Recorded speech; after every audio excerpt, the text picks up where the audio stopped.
Maple Creek Prison Farm 1959. The inmate who vanished without a trace for 56 years. If you're watching this, hit subscribe now because what you're about to hear is the kind of story they tried to erase from the records. The alarm didn't ring. No doors were forced. No cameras went black. And yet, sometime between sundown and the cold Ohio sunrise of October 1959, an inmate named Samuel Hart simply vanished. It began with a chase far from any prison walls. A man running through thick Appalachian woods, gasping for breath as state troopers sprinted behind him. Branches snapped, boots pounded the ground, and the beam of a flashlight bobbed wildly as officers shouted commands into the darkness. The suspect wasn't violent. He wasn't armed. But he had been missing for 56 years. No one expected the quiet man working at a rural body shop, the man who called himself Jack Delaney, to suddenly bolt into the trees when police knocked on his door. But something had terrified him. Something buried long before smartphones and satellites and facial recognition. As officers closed in, he stumbled over a fallen tree, breathing hard. "It's over, Sam," one of them yelled. And in that moment of defeat, the past finally caught him. The story of how he became a ghost began at the Maple Creek Prison Farm, a low-security facility surrounded by endless fields, rows of crops, and a silence so deep it felt like its own kind of punishment. In 1959, Samuel Hart was a quiet inmate who never broke rules, never complained, never raised his voice. Guards described him as kind, soft-spoken, barely noticeable. But on one strange autumn morning, his cell told a different story. His bed was perfectly made.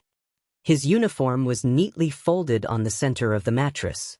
His shoes were lined up with mathematical precision. Everything looked as if it belonged in a training manual. Everything except for the fact that Samuel was gone. At first, guards thought he was working in the fields. Then they assumed he was sick. Then they blamed a clerical error. By noon, panic filled the warden's office. Every building was searched. Every barn, shed, and feed silo. Every fence line patrolled. Even the surrounding cornfields were slashed open in desperate sweeps. But Samuel had walked away without leaving a single footprint. No broken grass. No disturbed soil. No witnesses. Nothing. Detective Raymond Keller was assigned to the case, a man known for his meticulous attention to detail and relentless pursuit of answers. He studied the cell again and again, convinced something was wrong. Convinced the perfection of the folded uniform wasn't a coincidence but a message. He found no signs of struggle. No scraped paint. No bent bars. The window was still locked from the inside. The door had been opened that morning by guards who swore Samuel was sleeping moments earlier. But even more unsettling was the discovery in the prison's small archive room, a maintenance log from years earlier describing a forgotten root cellar beneath the older wing of the prison farm. A cellar sealed during renovations, its access point marked inactive. Keller had never heard of it. Neither had anyone currently working there. When Keller finally located the hatch beneath a warped wooden shelf in an abandoned storage room, he felt a chill crawl down his spine. Dust covered nearly everything, except for a single faint handprint on the iron ring of the hatch. He opened it slowly. The air that rose was cold. Undisturbed for decades. Or so they thought. He descended the narrow steps, flashlight trembling in his hand. At the bottom, carved faintly into the stone wall beside the exit tunnel, he found 6 words that froze him in place. "I walked out a long time ago."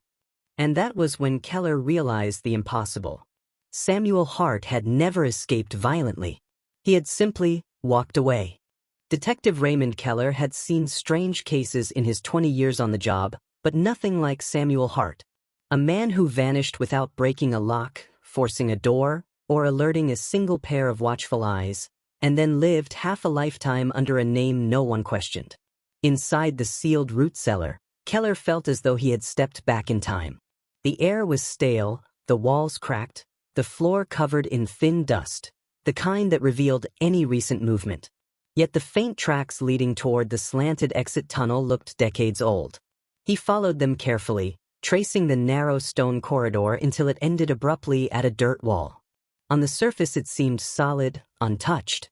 But Keller knew better. Someone had patched it, long ago, with clay and soil, smoothed by hand, barely visible unless you were searching for it. A makeshift plug. A way out. He stepped back, imagining Samuel, quiet, unnoticed Samuel, slipping through this tunnel one calm night, pushing away the dirt, crawling upward into freedom while guards believed he was tucked into his neatly made bed. But escaping was only half the mystery. Staying hidden for 56 years, that was the part that tore at Keller. Back upstairs, the warden handed him a brittle manila folder. "This is everything we have on Hart," he muttered. The file was thin, too thin for a man who had just become one of the longest-running fugitives in state history. A few faded mugshots. A fingerprint card. A work detail schedule. A letter from his mother, unopened. Nothing else. Keller flipped through the documents again, feeling a gnawing sense that something was missing. The simplicity of the file didn't match the complexity of the escape. It felt edited, cleaned. He checked the intake records next. They were incomplete. Missing signatures, dates crossed out, a supervisor's name blacked by water damage that didn't quite look accidental. But it was one line at the bottom of a maintenance report that made Keller stop cold. Cell 4A ventilation access temporarily unsecured, repair scheduled. Dated exactly 2 days before Samuel disappeared. Who signed this?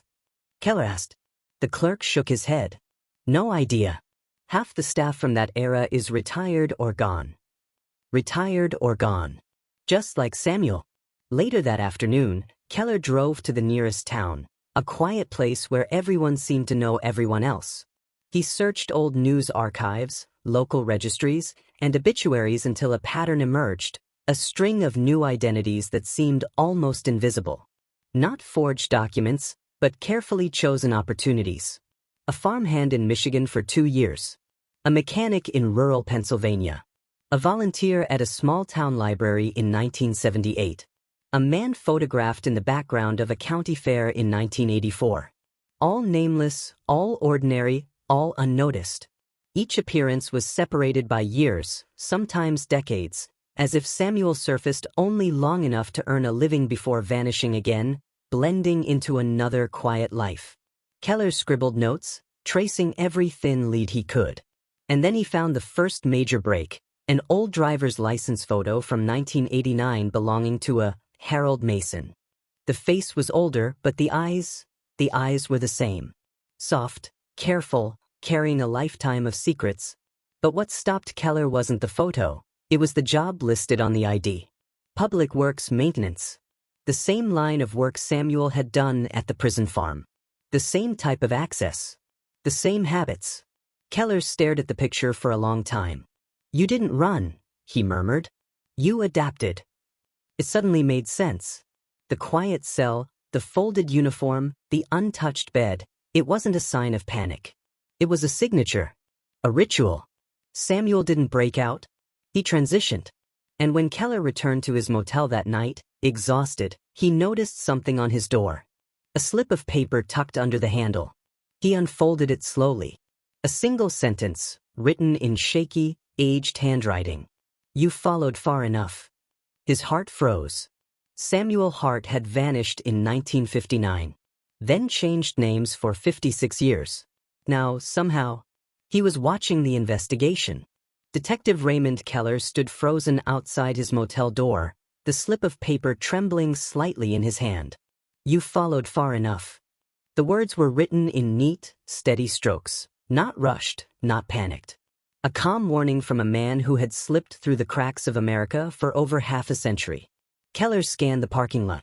Nothing but silence and the distant buzz of a vending machine. Whoever delivered the note had moved with the same precision Samuel Hart used in 1959, the same patience, the same invisibility. Inside his room, Keller locked the door and sat heavily at the small wooden table, studying the handwriting under the glow of a dim lamp. It wasn't a threat. It wasn't frightened. It carried an odd gentleness, a tiredness, as if written by someone who knew the world had already judged him enough. Keller traced the letters with his finger. Why reveal himself now? Why leave a message instead of disappearing deeper? And then it hit him. Samuel wasn't warning Keller to stop. Samuel was saying goodbye. The next morning, Keller returned to the county office to review the most recent lead, the employer listing from Harold Mason's old driver's license. The shop was still standing, a modest auto garage with peeling paint and a faded sign. Keller parked outside, stepped into the warm smell of oil and rubber, and showed the owner the photo. Recognition flashed instantly. "Oh yeah, Harold," the man said. "Quiet guy. Good worker. Never caused trouble. Just stopped showing up one morning. Must be 15 years now. Did he leave anything?" "A forwarding address." The owner shook his head. Only thing he ever said was that he'd lived more lives than anyone should. Keller's pulse quickened. Another trail. Another reinvention. Another ghost. But the deeper Keller went, the stranger the pattern became. Every few years, Samuel resurfaced somewhere, always with a humble job, always polite, always respected. No crimes. No violence. No arrests. He paid taxes. He volunteered. He lived as though he was making up for a mistake that never fully left him. Keller found himself in a small library 2 towns over, seated at a computer screen displaying the most recent facial recognition match. A man photographed at a community picnic in 2014. White hair. Gentle eyes. Soft smile. Keller leaned closer, breath catching. There he was. Samuel. Still blending in. Still choosing small, quiet spaces where people don't ask questions and don't seek attention. But it was the background of the photo that made Keller sit back slowly. A large mural on the wall behind Samuel read, "Maple Creek Community Center, built on second chances." The same name as the old prison farm. Samuel Hart had returned. Not to escape, but to circle silently back to the roots of everything he left behind. Keller drove there that afternoon, the autumn wind rattling the trees as he walked up the center's path. Elderly volunteers sorted boxes near the entrance. Children played basketball in the gym. And there, among them, was an empty wooden bench beneath a plaque, dedicated to the unnamed hands who built this place. On the bench sat a folded work jacket, neatly arranged, pressed flat, perfectly centered. Just like the uniform Samuel left on his cell bed in 1959. Keller sank onto the bench, exhaling slowly. Samuel was gone again. Not captured, not chased, simply gone. A man who lived quietly in the spaces between identities, returning only to the place that shaped him before stepping away one final time. As Keller stood to leave, he noticed a small envelope taped under the bench. He opened it carefully. Inside was a final message in familiar handwriting. "I lived my real sentence out here. Thank you for understanding." For a long moment, Keller stood in the fading afternoon light, listening to children laugh, volunteers chat, life continuing in ways Samuel had never interrupted. The story was no longer about an escape. It was about a man who rebuilt himself piece by piece until he belonged nowhere and everywhere at once. Keller folded the note gently and walked back to his car, knowing the case would remain unsolved in the official files, but completely understood in his own heart. If you think this story was intense, you're not ready for the next one. Hit subscribe so you don't miss it.